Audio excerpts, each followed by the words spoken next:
The African Action Congress has held a town hall meeting in the state capital, Akure. The meeting was to address the recent political happenings in the state.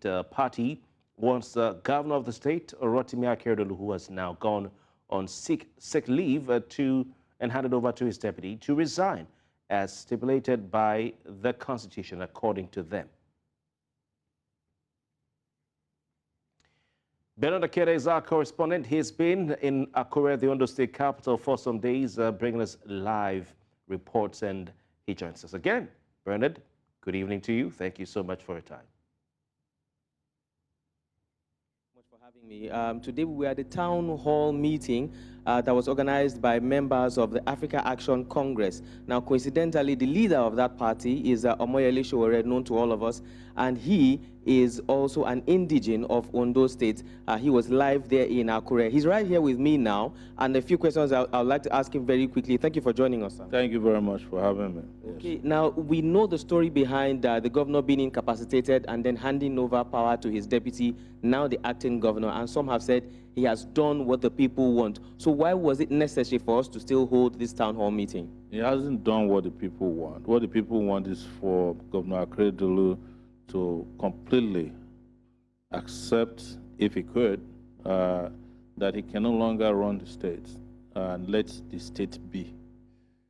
Leave power and let there be a substantive governor, which is his deputy.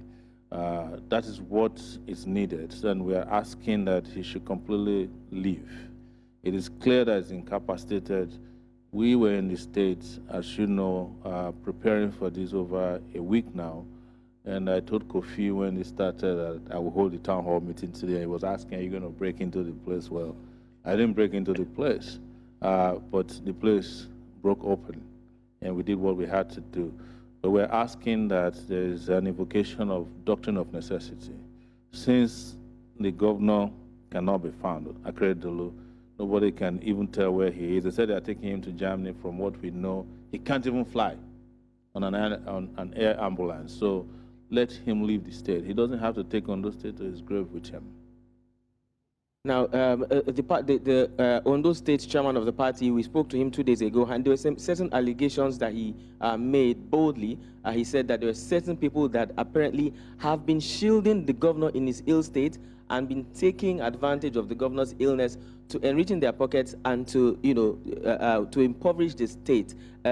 How true is this statement? I mean, it's very true. We are aware that they have been forging his signature. Even in this particular transfer of his renewed plan to go on medical leave, they wanted to forge another letter that they planned in Abuja. But because of the awareness created around it and the vigilance of the people, they could not forge a letter. So the transfer of power is without a letter from the governor, signed letter. It was just press release from his chief press secretary with another press release from the speaker. And all these guys are in on the fraud that is going on in Ondo State. And we have said that this is unacceptable. We know security agencies ought to have done something about it, but they are also part of it. As I'm speaking with you, the DSS in the state arrested 4 of our guys who are pasting posters 3 nights ago, and they're still in detention without food and without access. How does the DSS get involved in arresting people pasting posters, expressing themselves freely? They tried everything today to ensure that the hall is not available for us. They threatened a traditional ruler. They threatened violence on us. But we are here, and we're saying, this is our state. That's true. But this is also about the rule of law. I'm not here because I'm Ondo State indigene. I'm here because my conscience tells me this is right, and I did it in Nigeria when Yaradua was involved. Akeredolu was the president of Nigerian Bar Association when Yaradua was playing, the Yaradua Kabal was playing this same game. He came out clearly and said Yaradua should resign, hand over power to Jonathan. And he cannot turn around hypocritically and do the opposite. So, but the good news is that we have started the process. We're not here also for any of the beneficiaries because we're not members of their political party, and we know all of them are the same anyways. But the state must be allowed to have some kind of constitutional order and peace and progress. We hope so. If the new guys don't do what is right, of course, we'll put their feet to fire like they've never done before. But this is for Nigeria. It's not about Ondo State. And just before we leave, while we were having the town hall meeting, information reached me that the acting governor had frozen the accounts of the local governments and certain other persons in the state. Do you think this is a step in the right direction? Is this anything that the people should at least be happy about? Listen, it's not about freezing accounts. It's about investigating the fraud that's taking place in those accounts. We are talking about a $7.9 billion that was spent by Akeredolu while he was in the hospital. That's why I said during the town hall meeting today that he's the most expensive ghost worker in Nigeria. To have spent 7.9 billion naira of security vote while he's not presiding over the state is something that ought to, all the security agencies that investigate fraud ought to be in Ondo State. We're supposed to be hearing about arrests, you know, and investigations and prosecution. But the problem is that the security agencies themselves are part of this. They get a lot of money when this kind of, you know, fraud and subterfuge is present in any situation. That's why the DSS director was all over our right to express ourselves, all over the place sabotaging or trying to sabotage what we're trying to do. And we will not give up until our country is liberated. Not only the state. This is a Nigerian thing for us. Yes. Thank you. Thank you very much, Kofi. Well, we've heard from Omoyele Sowore already. It is clear that the story is ongoing. It's not about to go to bed. There's still so much that we're going to hear from Ondo State. And let's not forget that there's an election coming up in less than 1 year. So all of this will build up to the election. Kofi, back to you.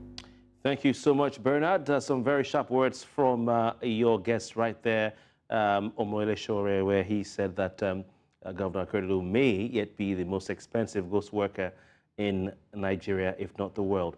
But what is the mood, before you go, Bernard, the mood in Akure, you know, following this town hall and protest? Is it calm? Yes, the mood has been calm in Akure so far. There's not been any issues. We've not had any, even we have not had any issues with security operatives, except for early in the morning when we got to the town hall. We got to find out that, well, the security operatives were pushing people back, not letting them get in. We ourselves were prevented from getting in initially until the chairman of the party came, and then they had you know, a few words with the security operatives, and then they let us in. Like Sowore mentioned, actually, some of their party members too were apprehended, I think 2 nights ago, while they were pasting posters around the state, and they still haven't, you know, secured their release just yet. But besides that, Akure is peace, it's calm, and everywhere is safe. Right. Well, Sowore said that he would use the Akure town hall despite the you know, the position that he faced, and he did it. So tell him we're saying he did it, and he kept his word. Bernard, we appreciate your time. Thanks for the great job. Thank you so much for having me.